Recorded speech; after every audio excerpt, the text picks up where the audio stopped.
"You're confusing me with someone else," he said, his face draining of color as he tried to pull the woman beside him away. I stood frozen in the middle of the Sacramento Plaza, staring at the ghost of my husband, the man whose funeral I had arranged last year, whose death had shattered our family. Greg was supposed to be dead, lost in a boating accident, yet here he was, very much alive, holding another woman's hand. I didn't scream. I didn't cry. I just smiled and said, "Don't worry. I haven't told the insurance company." Then, calmly, "But tomorrow I will." His eyes widened with panic before he turned and hurried away, the confused woman in tow. I watched them disappear into the crowd, my heart pounding in my chest, my mind reeling with the implications of what I'd just discovered. My name is Brooklyn Turner, 47 years old, and until a few minutes ago, I was a widow. For the past year, I've been raising our 2 children alone in Boise, Idaho, working as a high school guidance counselor and trying desperately to help my kids heal from the loss of their father. I've spent countless nights crying myself to sleep, wondering how I would manage without him, believing he had died in a tragic accident. The police report had been clear. His boat had been found splintered on the rocks near the shore of the reservoir where he often went fishing. His belongings were scattered through the wreckage. His wallet, his phone, his favorite fishing hat. But they never found his body. "The currents can be unpredictable," they told me. "Sometimes the victims are never recovered." I had accepted it. I had arranged a memorial service. I had helped our children, Ethan, 16, and Zoe, 14, process their grief. I had filed the insurance claim, grateful for the financial security the $750,000 payout provided as we adjusted to life without him. But now, everything I thought I knew had been a lie. As I walked numbly back to my hotel, my phone buzzed with a text from my colleague at the education conference I was attending. "Meeting still at 7 p.m.? I had completely forgotten. How could I sit through a professional development dinner when my entire world had just been upended? I texted back a quick excuse and returned to my room, my mind racing. What should I do? Call the police? The insurance company? Our children? I slumped onto the bed and opened my laptop. With trembling fingers, I began searching for information about insurance fraud investigations. As the screen loaded, I noticed an email notification, an alert from our joint credit card account that I'd kept open after his death. The subject line read, "Unusual activity detected on your account." What else had Greg been hiding? Greg and I met 20 years ago in Portland, where he worked as a financial advisor, and I was finishing my master's in counseling. His charm was irresistible. He was attentive, ambitious, and seemed genuinely interested in my dreams. We married after a year of dating and moved to Boise when he was offered a position at a prestigious investment firm. Our early years were blissful. We bought a modest house in a good school district, welcomed our children, and built what I thought was a stable life together. Greg worked long hours while I dedicated myself to raising Ethan and Zoe, eventually returning to work as a school counselor once they reached elementary school. There were signs looking back that I should have questioned. Greg's occasional unexplained absences that he attributed to client meetings or fishing trips, the strange phone calls that would end abruptly when I entered the room, the gradual emotional distance that grew between us over the years. But I trusted him. Even when our marriage hit rough patches, I never imagined he could be capable of such elaborate deception. The night before his accident, Greg had been unusually affectionate. He made dinner for the family, a rare occurrence, and suggested we plan a vacation for the following summer. "Life's too short," he'd said. "We need to make more memories together."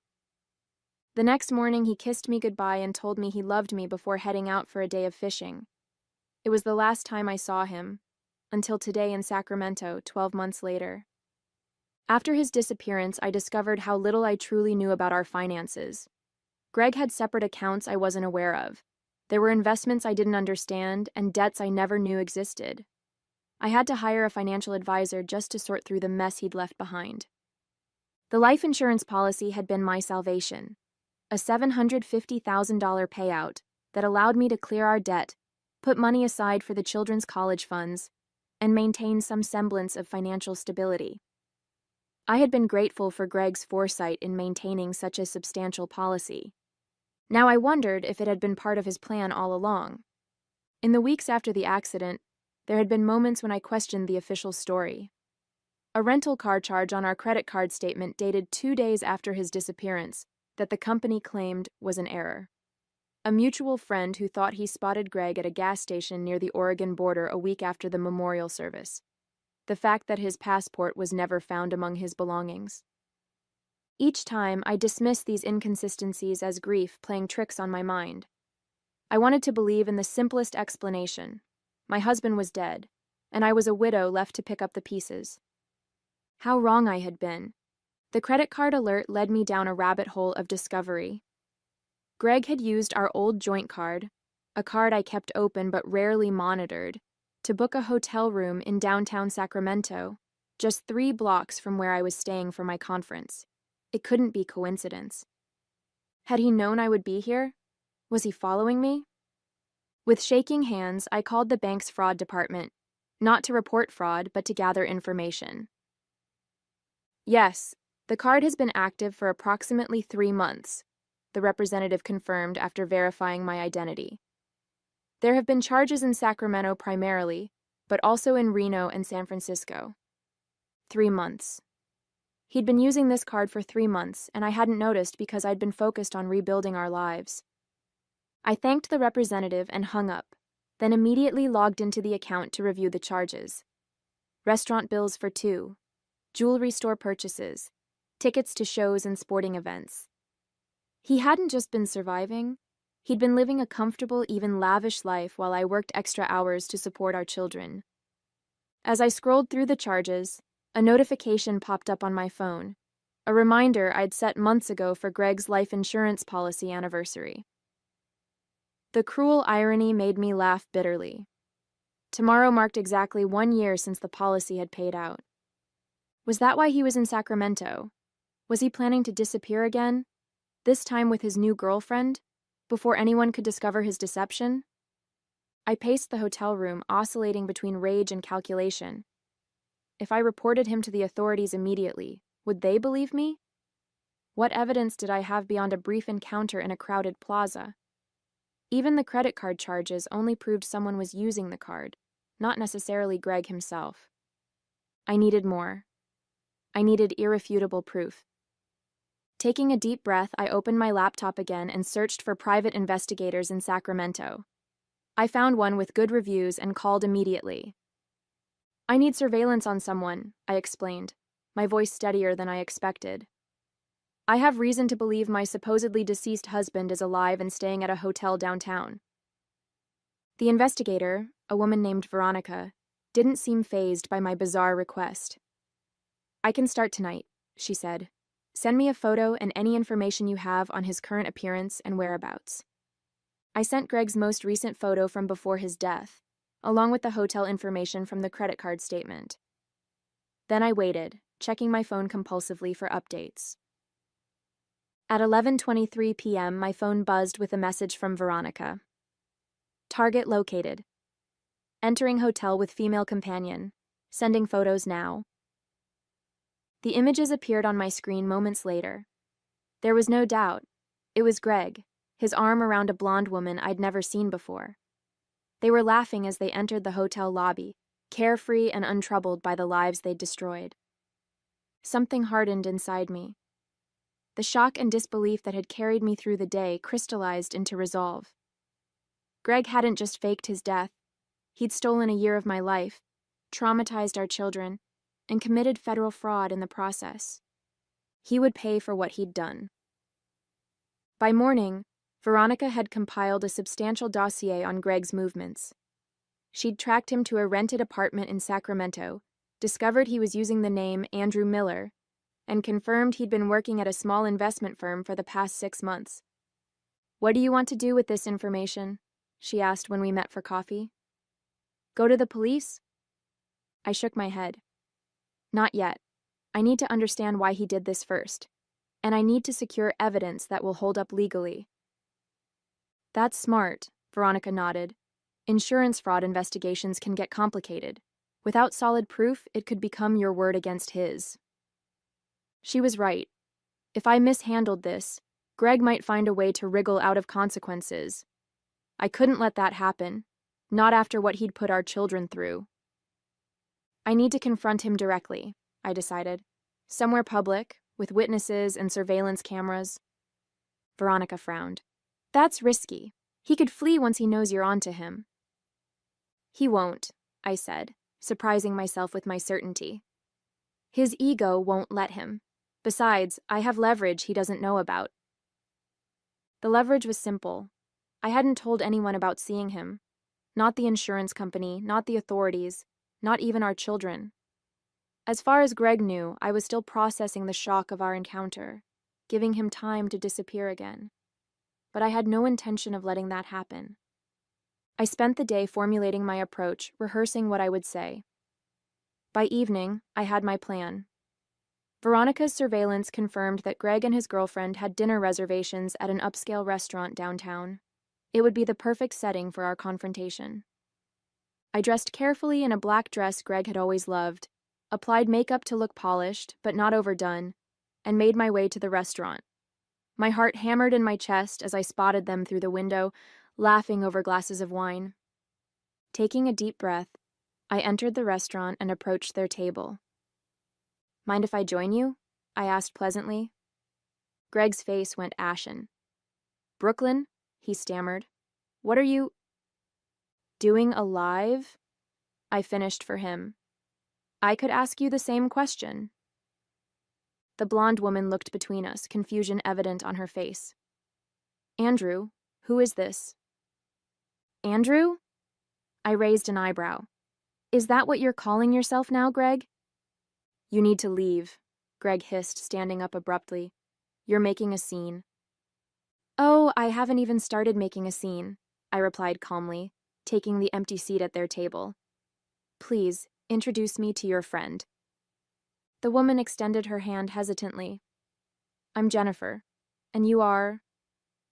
Brooklyn Turner, Greg's wife, or widow, according to the death certificate. Jennifer's eyes widened. What? Andrew, what is she talking about? Greg grabbed Jennifer's arm. She's confused. Let's go. I'm not confused, Greg, but I understand why Jennifer might be. I turned to her.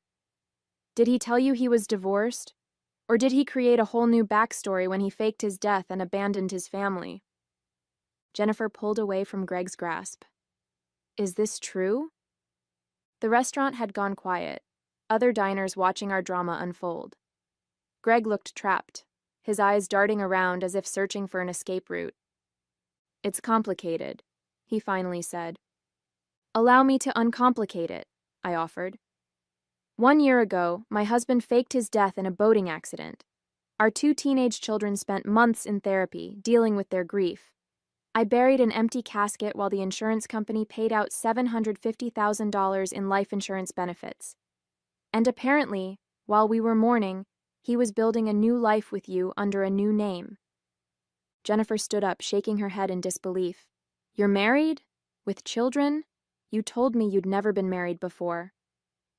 Jennifer, please, Greg pleaded, reaching for her hand. I can explain everything. But Jennifer was already backing away, grabbing her purse. Stay away from me, you pathological liar.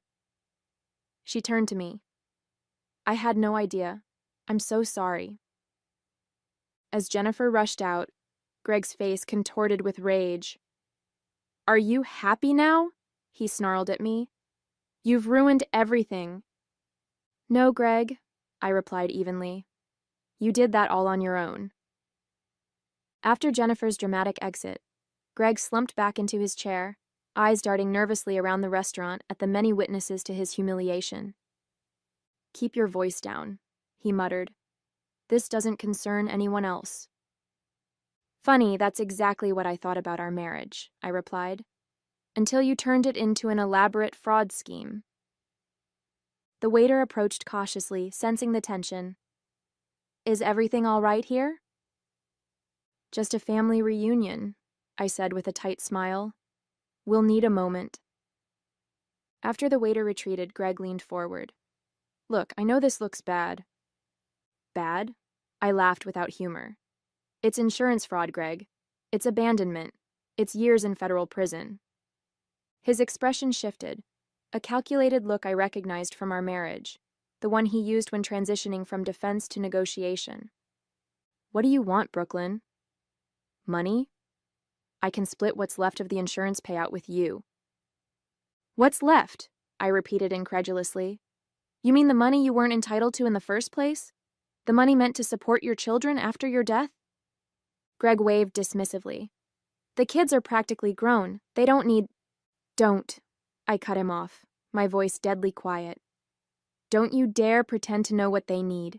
You forfeited that right when you chose to disappear. A tense silence fell between us. I noticed his left hand was bare, no wedding ring, of course, but there was a faint tan line. He hadn't been Andrew Miller for very long. Why? I finally asked. Was our life together so unbearable that you had to fake your own death to escape it? Greg sighed, running a hand through his hair, a familiar gesture that triggered an unwelcome surge of memory. It wasn't about you or the kids. I got into some financial trouble, bad investments, people who wanted their money back. So instead of facing consequences, you decided to disappear and leave us to deal with the emotional fallout. I was protecting you, he insisted. These weren't the kind of people who take no for an answer. If I'd stayed, you could have been in danger.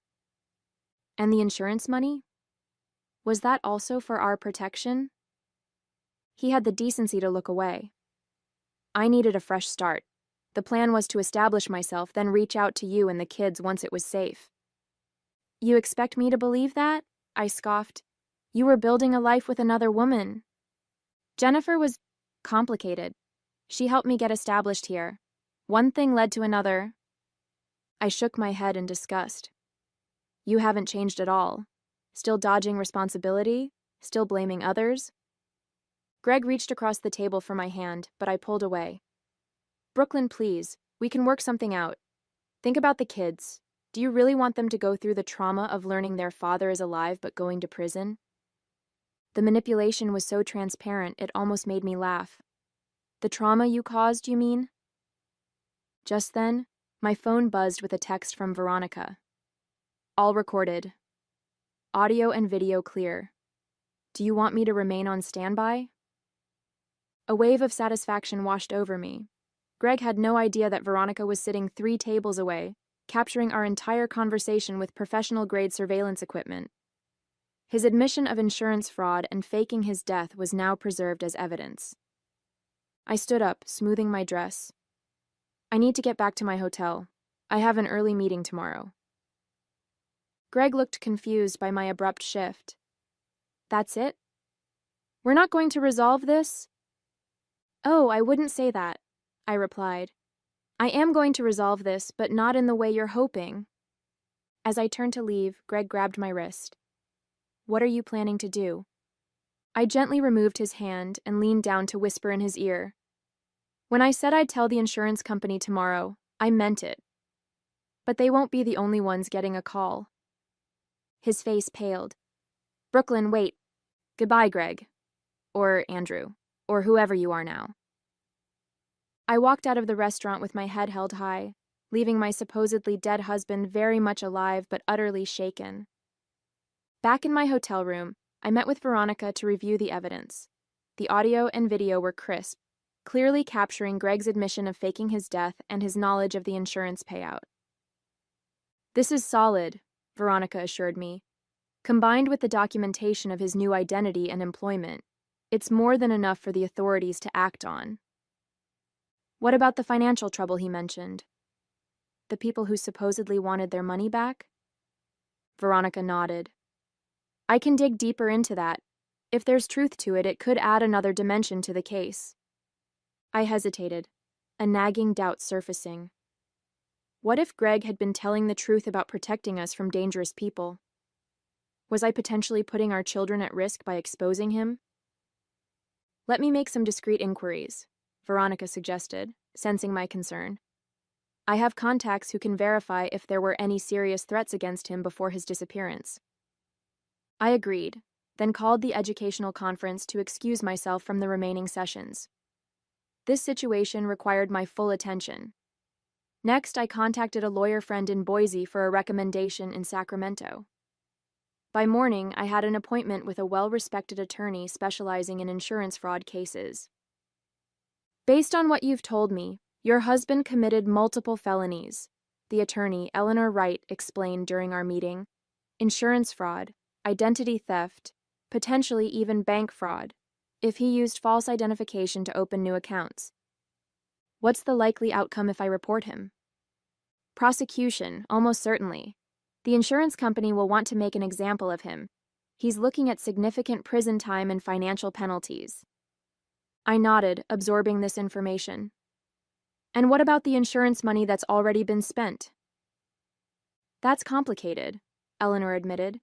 You weren't involved in the fraud, so you likely wouldn't be held liable for returning it. However, any unspent funds might need to be returned if the insurance company pursues civil action. My mind raced through the implications. Most of the money had gone toward paying off our mortgage and establishing college funds for the children. These were legitimate expenses for a widow with 2 teenagers. But the moral question lingered. Was it right to keep money obtained through Greg's deception? As I grappled with these questions, Veronica called with her findings. I found something interesting, she said. Before his disappearance, Greg had indeed made some questionable investments, primarily with a developer who was later indicted for running a Ponzi scheme. Was he in danger? Not the kind he implied, Veronica clarified. He wasn't dealing with violent criminals, but he was deeply implicated in the scheme, possibly as a knowing participant rather than a victim. When the developer was arrested, Greg might have feared he'd be next. The pieces fell into place. Greg hadn't faked his death to protect us. He'd done it to escape potential securities fraud charges. The insurance money was his safety net, and we were just collateral damage in his escape plan. That evening, as I prepared to return to Boise, I received another text from Veronica. You should know, he's making moves. Just purchased a one-way ticket to Mexico leaving tomorrow morning. My heart raced. He was planning to run again. With a newfound clarity, I picked up my phone and made 3 calls in succession. First to the insurance company's fraud division, then to the FBI's white-collar crime unit, and finally, to the Sacramento police. My name is Brooklyn Turner, I said each time.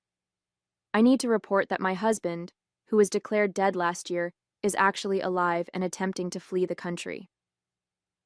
As I hung up from the final call, a strange calm settled over me. Whatever happened next, whatever challenges awaited me and my children, we would face them with the truth, however painful it might be. Greg's days of running were over. They arrested Greg at the airport the next morning. I watched from a distance as officers approached him at the check-in counter, his face contorting in shock as they handcuffed him and read him his rights.